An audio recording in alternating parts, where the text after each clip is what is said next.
I thought my life was set. At 24, I was engaged to my boyfriend of 6 years.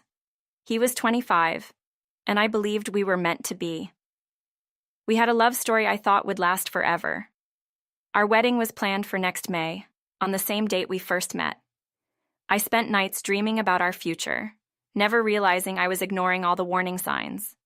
Looking back, I can't believe I was so blind. I thought I was marrying the man I loved. Instead, I was walking straight into a nightmare, one that started with a dress. I was so excited to plan my wedding. I chose a beautiful light blue and white theme, perfect for spring. I spent hours looking at decorations, flowers, and cakes. I made Pinterest boards and shared ideas with my fiancé, but he barely seemed interested. I convinced myself he was just busy with work, but deep down, something felt off. He didn't care about wedding details because he wasn't making the decisions. His mother was. I didn't realize then that I was about to marry a mama's boy, someone who would always listen to his mother over me. At first, I thought his relationship with his mother was sweet. He called her daily, always checking in. But soon, it felt like she was making every decision for us. She had opinions on everything: the food, the guest list, even the dress. I ignored the signs, trying to be the perfect future daughter-in-law. I never imagined she would try to control what I wore on my wedding day. The moment I found my dream dress, everything changed. It was elegant, beautiful, and made me feel like a princess. I was so happy until my fiancé showed his mother. His mother called me immediately, but I didn't answer. I assumed she was excited for me. When I got home, she was waiting in my living room. She had used the spare key we gave her for emergencies. Her face was red with anger. She started yelling, accusing me of betrayal. Confused, I asked why she was so upset. That's when she said I had promised to wear her old wedding dress. I was shocked. I never made such a promise. But she wouldn't listen. She was convinced I had agreed years ago, and she demanded I keep my word. As she yelled at me, I kept wondering, where is my fiancé? Why isn't he defending me? When he finally arrived, I thought he would stand up for me. But instead, he looked uncomfortable and said, "Didn't you say once that you liked her dress?" That's when it hit me. He was taking her side. Maybe years ago I had said something polite about her dress, but that didn't mean I had to wear it. Instead of defending me, he acted like I was in the wrong. My heart sank. I realized I was completely alone in this. That night, I barely slept. My fiancé saw how upset I was, but told me I was overreacting. He said, "It's just a dress. Can't you do this one thing for her?" I couldn't believe what I was hearing. This was supposed to be our wedding, not hers.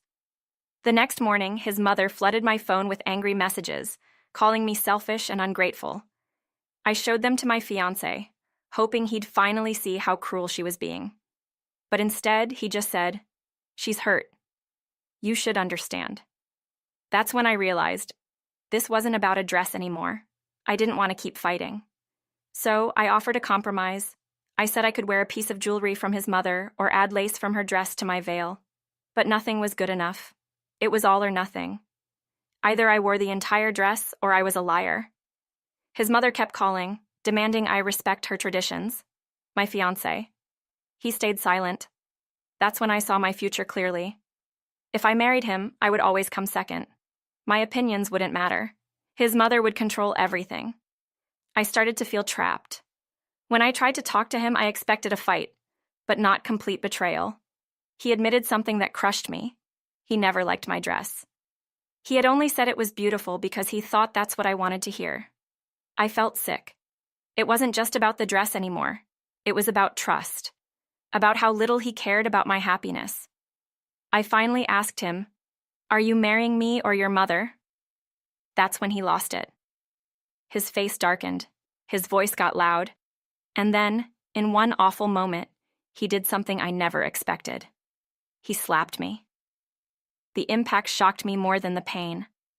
I stood there, frozen, as he stormed out, running to his mother's house. My mind raced.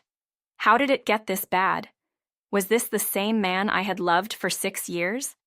I had spent all this time ignoring the red flags, hoping he would change. But now I saw the truth. This wasn't love. This was control, manipulation, and abuse. And I wasn't going to be part of it anymore. My engagement was over. My love story had turned into a nightmare. I called my sister, my hands still shaking. She came over immediately and helped me pack my things. There was no way I was staying in that house another night. I texted my fiancé. It's over. No discussion, no second chances. He tried calling, but I didn't answer. I had finally woken up. This wasn't just about the dress.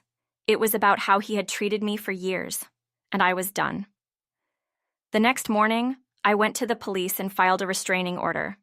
I had proof, the texts, the bruise, even security footage of him storming in and out of our house. I wasn't going to let him get away with this. As for the wedding, instead of canceling, I turned the venue into a birthday party. And the honeymoon? I took my sister. I wasn't going to let this ruin me. Unblocking my ex was a mistake. His mother immediately started sending me hateful messages. She called me a liar, a gold digger, and accused me of ruining her son's life. But I didn't care anymore. She could say whatever she wanted. I had escaped. That was all that mattered. The last message she sent was a desperate plea. Please don't do this to him. But I wasn't the one who had done this. He had. My ex showed up at my apartment begging for another chance. He cried, swore he'd change, promised to cut ties with his mother, but it was too late. I told him to leave. When he refused, I threatened to call the police. That finally scared him off. But the damage was done. There was no going back. I sold the engagement ring and donated the money to a domestic violence shelter. If my pain could help someone else, at least something good came from it. My wedding dress? I donated it to a military bride. I refused to let this experience define me. I was moving forward. His father sent me a message apologizing. It was the only apology I got. My family and friends were supportive. Some people thought I should have just worn the dress to keep the peace, but I deserved better. I'm not rushing into dating again. I'm focusing on myself. This experience taught me what love shouldn't feel like. And when I find someone new, I'll make sure they put me first. For now,